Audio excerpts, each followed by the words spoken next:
It's literally been days since we looked at an AIO on the channel, until Fractal came along with their new Lumen range of liquid coolers and asked if we'd be so kind as to check them out. So here we are with 3 different models. Let's do this.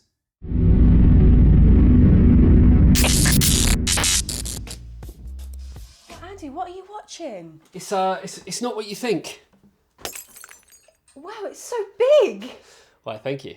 It's the new AOC AG493 UCX. 49 inches of pure performance and a refresh rate of 120 Hz.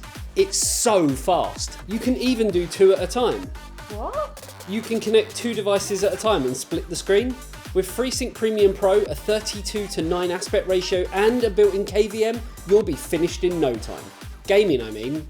What did you think I mean? Get your mind out the gutter and click the link in the description to find out more.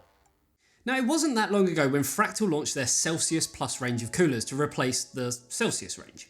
They jumped on the RGB bandwagon with the Prisma range as well as the Dynamic range, which, while it still had an RGB block, the fans were swapped out for something a little more kind of plain Jane.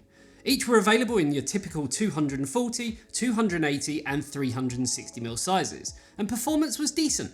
So we ask, why bring out something to replace it? Well, Fractal have always been kind of, I guess, one of these brands who they don't typically release products for the sake of releasing them. Instead, they look at the way that the market's going and kind of what they can do to improve on what they already have. Now, that's not to say that the Lumen is a refresh as such, as it certainly has a lot of improvements, including a removable block face, so the Fractal logo is always facing the way you want it to be, new aspect fans with daisy chainable power and ARGB connections, for the one that is ARGB, and the latest technology under the hood, like the latest 3rd gen pump from Alpatec, which is one area where things do get quite interesting due to its location. Instead of being in the CPU block itself and being sued by Acoustics, come on, we all remember how that was with Cooler Master, it's nestled nicely inside the radiator. And I'm now eagerly awaiting all the experts in the comments who may be scratching their heads as to kind of, where's the best location to put my AIO? There's going to be trapped air and pressure, and I watched a video and that's what it told me. That's got you a little bit confused, doesn't it? In terms of the installation, it's a simple process that anyone who's ever used an AIO before will be familiar with. Whether you're using the latest Intel LGA 1200 socket, LGA 20XX, or even AMD, installation is pretty painless and only really requires the strength of your thumbs or, for more peace of mind, a screwdriver, of which we recommend picking up this one over on store.eteknix.com. It's the only screwdriver kit you're ever really going to need. Once it's installed, you can get a real sense of the quality that we've kind of come to expect from Fractal. The rad, the tubing and the CPU block just feel solid and definitely better than some AIOs we've tested over the years. The colour scheme's pretty nice too. Whether you're into RGB or not, the only real colour on the whole thing is on the CPU block, with a strange kind of grey pewter colour, which doesn't stand out at all, making it easy to tie in with any system, no matter the colour scheme. And of course, everything can be controlled RGB wise through your motherboard. So looks aside, what does it mean when it comes to the all-important performance? Well, to find out, we hooked it up to our open air test bench with an Intel 11900K under it. And for the sake of comparison, we not only tested all 3 Lumen models, but also compared it to the market-leading D15S air cooler from Noctua and a similarly priced 360mm AIO from EK. As expected, idle, the Fractal AIOs just managed to stay ahead of the competition, though at between 28 and 31 degrees, it's not something you'd ever really be able to notice anyway. At load, however, Fractal showed Noctua why water is the better option, showing a whopping 9 degrees difference between them.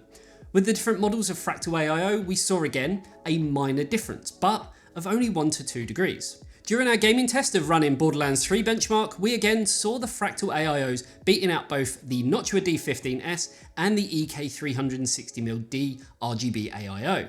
Now, this doesn't tell us anything we don't already know when it comes to the old debate of air versus water, as that's also generally reflected in the price too. Basically, more expensive product performs better.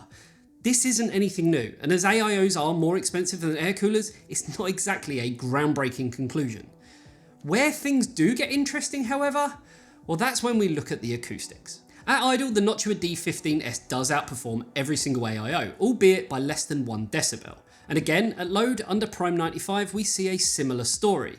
What was interesting is the difference of 2 decibels between the 240mm Lumen AIOs, with the only difference being the RGB fans on one compared to the standard black fans on the other. During our Borderlands 3 benchmark run, of which we used a passively cooled GPU for the fairest results, we saw the tables turn ever so slightly, albeit by 0.3 of a decibel, which I guess in this day and age you could argue that as margin of error.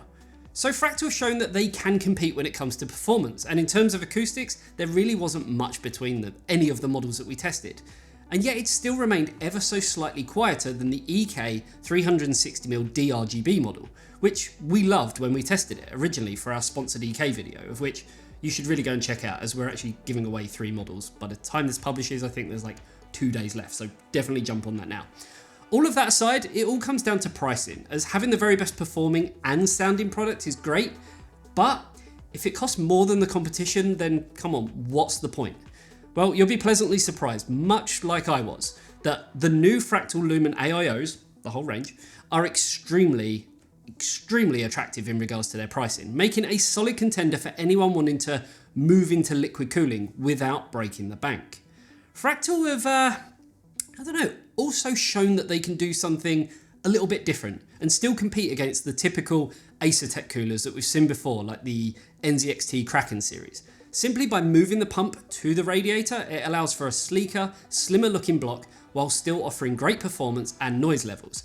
And of course, not being sued if you try to, sell it in the United States of America. I still can't get my head around that one. Now, one gripe I do have is the CPU block design. If you're going to have RGB, surely you kind of want it in your face.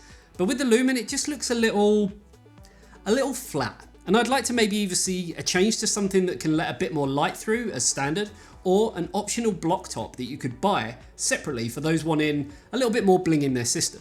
Talking about buying things separately, that's where you should head over to store.eteknix.com and pick up one of the new smart thermoses. Basically keeps your cold drinks cold, your warm drinks warm, and has a handy dandy little readout on the top to tell you exactly what temperature the liquid is inside. Head on over to store.eteknix.com and hopefully you enjoyed this video. If you did, you know exactly what to do. I'll see you in the next one. See you later, guys. Bye-bye. And of course, everything could be controlled.